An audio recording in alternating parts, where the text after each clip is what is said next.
Hello everyone, thanks for coming back. I'm going to continue, of course. I've been watching a whole lot of stuff, information coming in from around the world, mostly about the readjustment that we're all going through.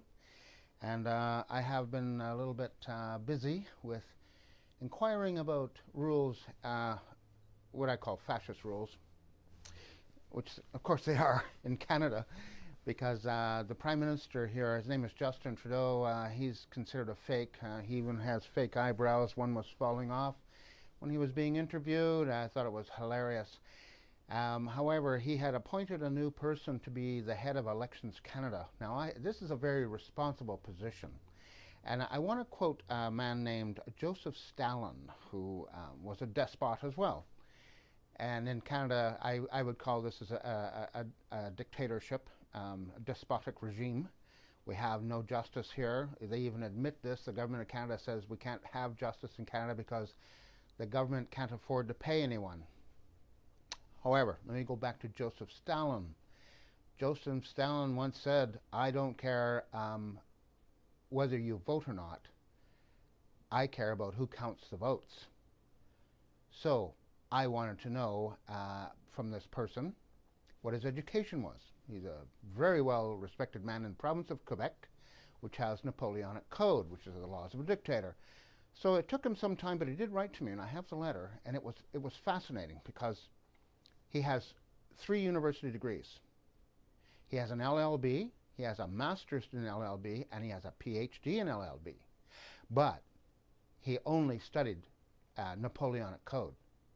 And he talked about himself in his letter, you know, how great he is, how he's done great things. Great things. So my question was, in my inquiry, have you ever studied English common law? So right at the end of the letter, he says this: "I learned everything I needed to know about English common law from my associates." Now, we had a top judge here in Canada. Her name is Beverly Ann McLaughlin. She has 2 degrees in philosophy, 1 in law. Just a bachelor's degree in law. Somehow she became the top judge of Canada, and she got her law degree, looks like it's 2 years. It doesn't say. I got it from the University of Alberta, and she got a master's degree in about 4 months. So she's obviously brilliant. However, let me get back to the guy in charge of Elections Canada. I'm curious what I'm going to do about this. I've been stewing on it for a few days because Canada is supposed to have English common law, but we actually don't. After Pierre Trudeau in 1981 wrote a new constitution for Canada, he gave us Napoleonic Code. He didn't say that, but he made a new courtroom. He made new rules, new laws, new forms to fill out, completely different from English common law. And the rule changed that even if you, me in particular, brought a case against the Crown, which they call the government of Canada, likes to call itself the Crown because the government of Canada likes to hide behind the skirt of the Queen. The government of Canada is a despotic regime. I'm going to call it what it is. They destroy documents, they destroy the people, and they blame it on the Crown. And everybody here in Canada is afraid of the Crown. I'm a subject of the Crown. I don't know if you knew that, but in Canada we are subjects of the Crown. Now, when the President of the United States and his beautiful wife went to England to meet the Queen, Donald Trump did not bow. President Trump did not bow. His wife did not bow. Curtsy. She's supposed to curtsy. But this is the rule. If you are not a subject of the Crown, you do not have to bow. You do not have to curtsy. So they did not. The people of America had a war of independence against England, and they won that war. And they are rightfully independent people. They kept English common law. Canada did not. In 1981, we ditched it. And I don't believe the Prime Ministers of Canada, and we've had a lot who are from Quebec, none of them studied English common law. The only thing they know how to do is to be a dictator, because that's where they came from, and that's how they grew up. That's how it is. But in Canada, it's not supposed to be like that. So the Crown is being used as a skirt that they hide behind. You know, and the Queen's going to whack you with something. I mean, she's not knighting you with a sword. She'll maybe take your head off, perhaps. However, that's how we live here. And it's moving. I get on my Google account, I get news from a Google news source, and they are now talking about fascism growing quickly in the United States. I've been talking about this from some time. Fascism is growing. Canada has made it a perfect... Pierre Trudeau said the Constitution that he wrote for Canada was so perfect that it would last 1,000 years. The last person to say anything like that was Adolf Hitler. And we all know how that worked out.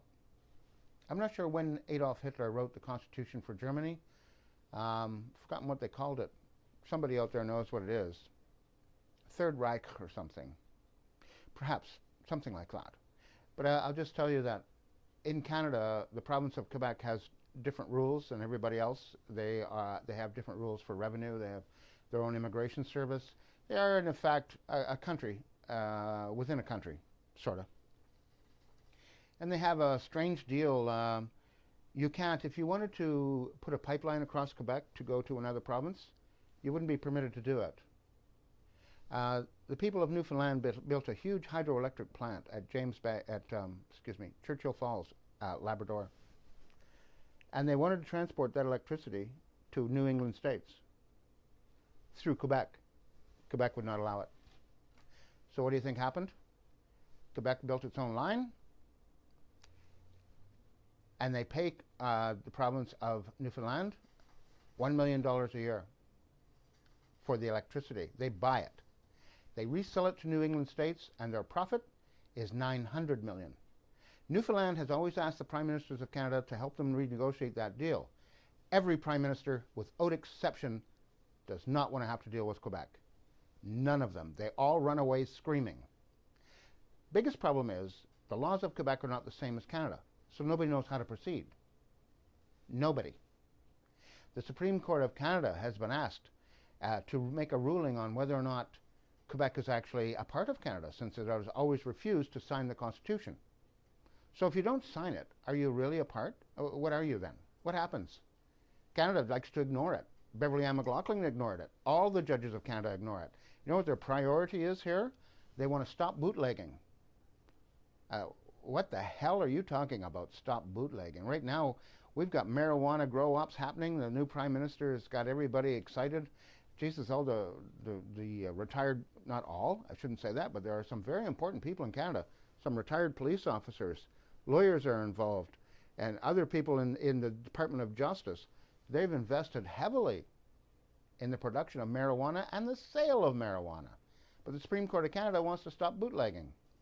The only bootleggers I know any day are called taxis. You can phone the taxi. They will go to the liquor store, bring it to you for $5. That's good value. I got to get running. I'm sorry, it's going to be a short one. I haven't done one for a while. I hope everyone's doing well. Please be warned, fascism's on its way. Canada has done a great job, and Mr. I've got eyebrows that fall off. I don't know how he's going to survive the next election. He's even pissing off his own province of Quebec. Everyone have fun. I got to shut it down. Bye.